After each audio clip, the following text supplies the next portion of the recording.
Друзья, всем привет! В одном из прошлых роликов собрал и покрасил вот эти два танка. Сегодня к ним добавится несколько интересных фигур. И самое главное, вот эти два куска превратятся в целый дом. На терморезаке отмеряю 3 мм, это будет толщина плит, и разрезаю все куски. Этот материал подложка под ламинат, он продается сразу толщиной 3 мм, но, как вы знаете, я не ищу легких путей. Дальше отмеряю 37 миллиметров, это будет высота каждой плиты, и все вот эти пластины превращаю в полоски одинаковой высоты. Складываю их в одну стопку, они получились немного разной высоты, и с помощью наждачной бумаги исправляю это, делая все одинаковым. На листе бумаги делаю набросок будущего дома, чтобы понимать, какое количество плит изготавливать. И, собственно, начинаю их изготавливать. Основные плиты почти квадратные, ширина 40 мм, их понадобится всех больше. Также делаю несколько плит шириной 45 мм под большие окна, и вот такие тонкие полоски, они будут в качестве опор. Чтобы не вымерять линейкой каждое окно, сделал вот такие заготовки и, прикладывая их к нужной стороне, размечаю окно ручкой.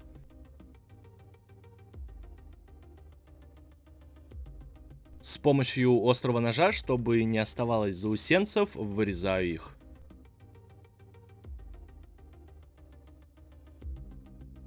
Вот такое количество строительного материала у меня получилось. Дальше беру три палочки, высота их также 3 мм, и делаю из них как бы форму, равняю по высоте плит. Проволоку диаметром 0,35 мм разрезаю на отрезки длиной примерно 2 см. Насыпаю скульптурный гипс и разбавляю его большим количеством воды. После эту смесь добавляю в форму, но заполняю ее не полностью, а примерно наполовину. После того, как гипс немного схватился, выкладываю проволоку таким образом, чтобы она как можно меньше по длине пересекалась друг с другом, чтобы это потом можно было сломать. Дальше заливаю это вторым слоем гипса и с помощью мастихина выравниваю. После того, как гипс схватился, убираю деревянную опалубку, и получаются две вот такие ровные заготовки. Пеноплекс толщиной 2 см у меня будет в качестве подставки. Размечаю место, где будет стоять здание, и мажу его клеем. Приклеиваю сантиметровый кусок подложки и прижимаю его. Это будет фундамент. После высыхания клея срезаю лишнюю часть вровень с подставкой. Саму подставку по краям обклеиваю бальсой толщиной 1 мм. Чтобы все было ровно, прижимаю с помощью малярного скотча. И также после высыхания обрезаю лишнее. Размер этих палок 1,5 на 1,5 мм. С помощью них буду делать окно. Прикладываю к нужной стороне и обрезаю.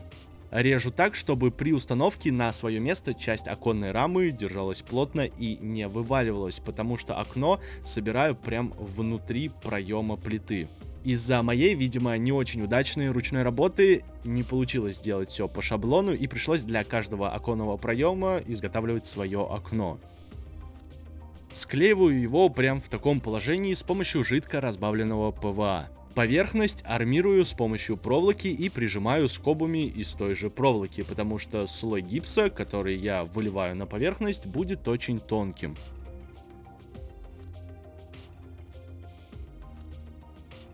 После того, как гипс застыл, срезаю лишние куски бальсы. К фундаменту прикладываю пеноплекс, он той же толщины, что и плиты, и обрезаю вровень с ним, чтобы получились три заготовки. Они будут в качестве перекрытия между этажами. Остатки сломал таким образом, чтобы одна сторона была ровной.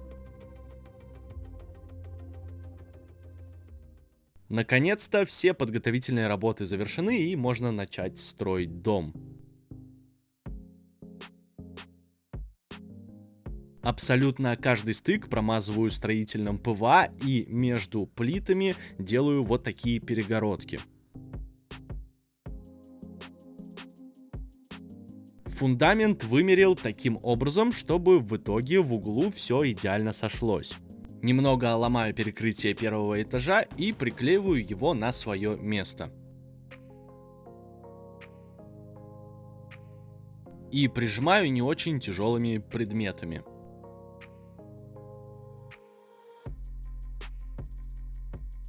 В таком же ритме собрал второй и третий этажи. С внутренней стороны устанавливаю вот эти небольшие опоры, чтобы здание не накренилось. И с каждым этажом все больше уменьшаю его, то есть ломаю. Всего этот дом состоит из 4,3 этажа. Дальше беру малярную ленту толщиной 3 мм и проклеиваю ей все швы. С помощью грубой рельефной пасты буду придавать фактуру плитам. Ввиду своего перфекционизма попытался все ровно нанести с первого слоя, по много раз размазывая пасту по поверхности, но это не получилось. В итоге грубыми мазками ее нанес и после, смочив поверхность, в одно движение все выровнял. После того, как слой выровнен, убираю все излишки и пока текстурная паста не застыла, снимаю скотч.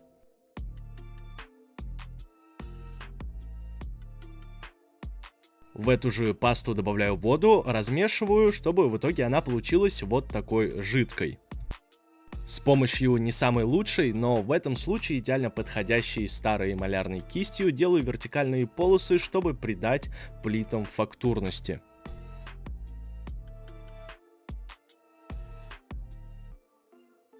По всей внутренней части дома прохожусь той же жидко разбавленной акриловой пастой. На этой диораме будет еще вот такой бетонный забор. В месте, где он будет установлен, ставлю фундамент. Дальше ставлю в него сам забор. По всей длине, где он будет установлен, наливаю ПВА клей, перемешанный с акриловой пастой, и ставлю его туда. Выравниваю с помощью линейки и потом забор убираю. Еще из дополнений будет люк колодца, сделанный из смолы, приклеиваю его на кусок пеноплекса, этот кусок делаю прямоугольным. И приклеиваю на поверхность опять же клеем ПВА. Снова беру акриловую пасту, пользуюсь ими постоянно и в каждой работе, и недавно ребята из Таир прислали мне много интересных материалов для моих будущих работ, за что им большое спасибо.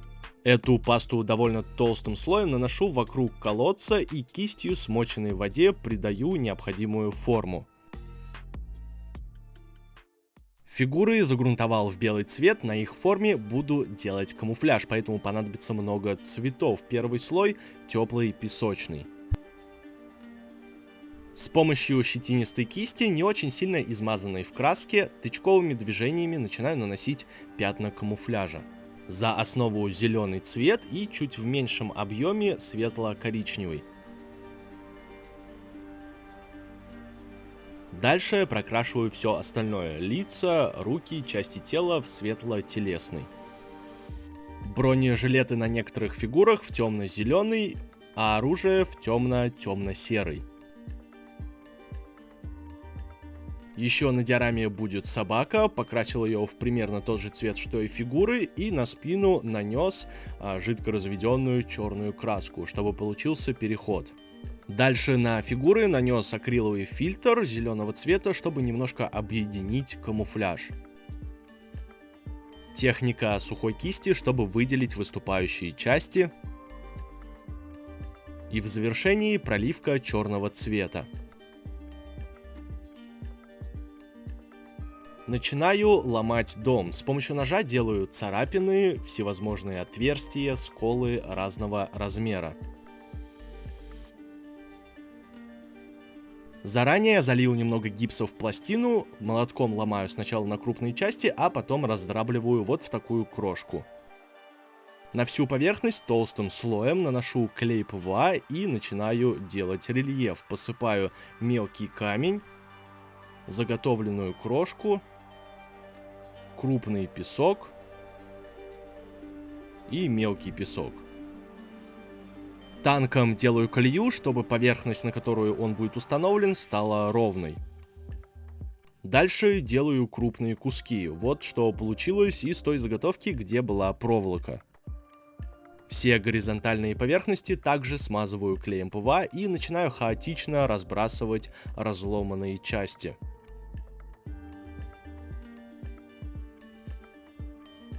Куски, где есть проволока, приклеиваю так, чтобы часть их свисала вниз, и после того, как крупные куски разбросаны, посыпаю мелкой крошкой.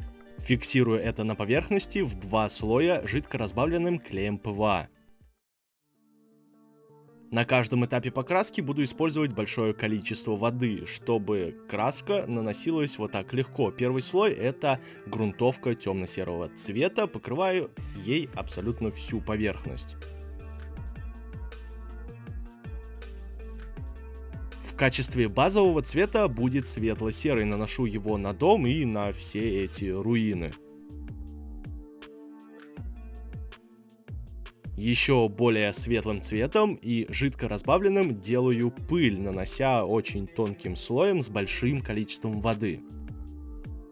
Лицевую часть дома плиты буду красить в 2 оттенка серого, один из них наношу на одну часть темный и светлый наношу на противоположную часть, таким образом создав контраст и отделив зрительно плиты друг от друга. Поверхность около колодца будет самой темной. Цвет в центральной части диорамы — это смесь 2 цветов, вот этой темной грязи и серого. Чтобы поверхность сделать немного объемней, колею выделяю белым цветом. Я не выбрал, каким цветом покрасить швы между плитами, поэтому нанес и белый, и черный цвет. В торцевые части плит втыкаю ржавую арматуру, это все та же проволока.